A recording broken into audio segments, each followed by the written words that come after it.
स्वागत है दोस्तों आप सभी का एक बार फिर हमारे स्मार्ट बायोलॉजी क्लास में, जिसमें कि हम आज लेके हैं आरएनए। ऐसा कि सबको पता है आरएनए क्या होता है। आरएनए का पूरा नाम ribo nucleic acid, ribo nucleic acid RNA का पूरा नाम होता है। इसके माध्यम से आप चाहें तो आप डिफर भी कर सकते हैं। डीएनए आरएनए में अंतर क्या है वो भी यहीं से स्पष्ट हो जाएगा। चलिए हम देखते हैं आरएनए। तो सबसे पहले तो जान लेते हैं कि आरएनए की खोज किसने की।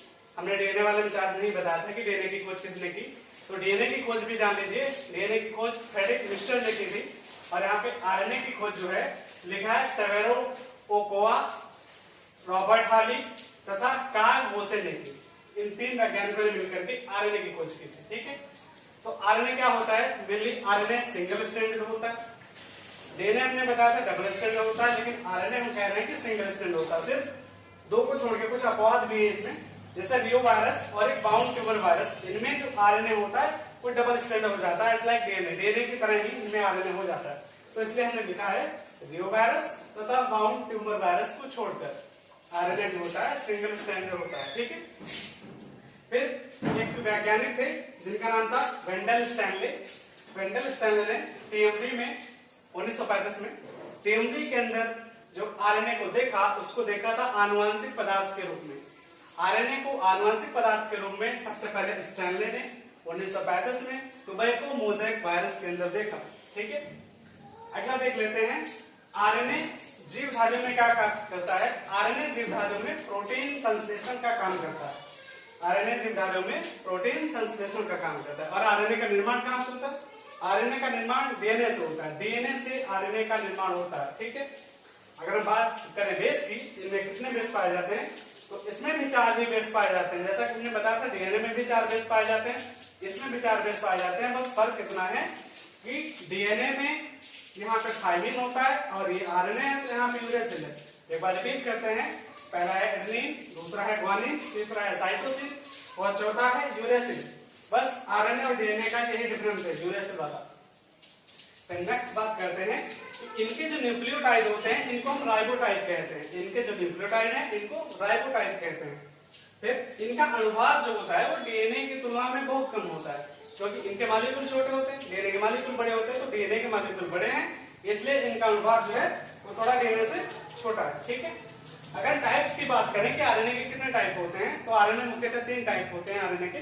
जैसे कि हमने यहाँ पे डिस्क्राइब किया है कि आरएनए के 3 प्रकार होते हैं। आरएनए 3 प्रकार के होते हैं। पहला लिखा है आरआरएनए।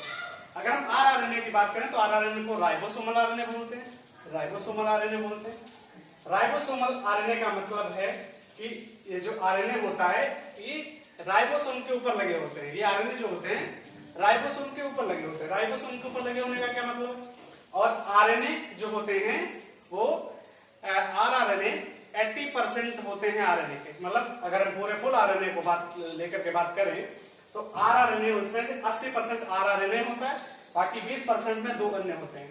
तो पहला पॉइंट समझ आ गया होगा, ये आरएनए का 80% होता है। दूसरा हमने लिखा है ये राइबोसोम पर लगा होता है। ये आरएनए जो है राइबोसोम पर लगा होता है। फिर इसका जन्म कहां से होता है? ये केंद्रिका से उत्पन्न होता है। ठीक है, ये केंद्रिका के डीएनए से उत्पन्न होता है आरआरएनए। ठीक है, सेकंड की बात करते हैं टीआरएनए, जिसको ट्रांसफर आरएनए बोलते हैं या स्थानांतरण आरएनए बोलते हैं, या इसको सोलुबल आरएनए भी बोलते हैं। ठीक है, सोलुबल आरएनए, एसआरएनए भी लिखा है। ये क्या होता है? ये कुल आरएनए का 10 से 20% होता है। कुल आरएनए का 10 से 20% होता है। प्रोटीन संश्लेषण के समय इसका सिर्फ इतना काम होता है अमीनो एसिड को पकड़ के और राइबोसोम पर पहुंचाना। अमीनो एसिड को पकड़कर राइबोसोम पर पहुंचाने का काम टीआरएनए का होता है। ये इसका निर्माण जो होता है केंद्रक के डीएनए टेम्पलेट पर होता है। केंद्रक में डीएनए टेम्पलेट होता है, डीएनए सांचा, उस पे इसका निर्माण होता है। और ये जो होते हैं ये सभी आरएनए में, मतलब तीनों आरएनए में सबसे छोटे आरएनए होते हैं, उसके सबसे छोटे अणु होते हैं ये टीआरएनए वाले। इसे एडॉप्टिव आरएनए भी कहते हैं। पॉइंट नोटेड, इसे एडॉप्टिव आरएनए भी कहते हैं। ठीक है, तो ये बात हुई टीआरएनए की। अब हम बात कर लेते हैं थर्ड आरएनए यानी एमआरएनए की। एमआरएनए क्या करता है?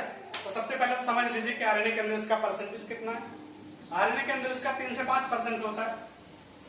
इसका निर्माण जो होता है वो भी टेम्पलेट पर ही होता है, डीएनए टेम्पलेट पर ही होता है। ये केंद्रक के आदेश लेकर, केंद्रक से आदेश लेकर प्रोटीन का निर्माण कराता है। मतलब केंद्रक का जब आदेश मिलता है इसे, तो प्रोटीन निर्माण के लिए आगे मैसेज भेजता है। इसका अनुभाग जो होता है मतलब 5 5 लाख से 20 लाख तक होता है। इसका अनुपात 5 लाख से 20 लाख तक होता है। और इसका निर्माण जो होता है वो अभी हमने पहले बताया कि डीएनए के टेम्पलेट पर होता है। ठीक है, आशा करता हूं कि आपको वीडियो समझ आया होगा। जहां पे कोई दिक्कत हो लाइक से कमेंट करें और बताएं। आपके सुझाव हमारे लिए हमेशा महत्वपूर्ण रहेंगे। धन्यवाद, थैंक यू।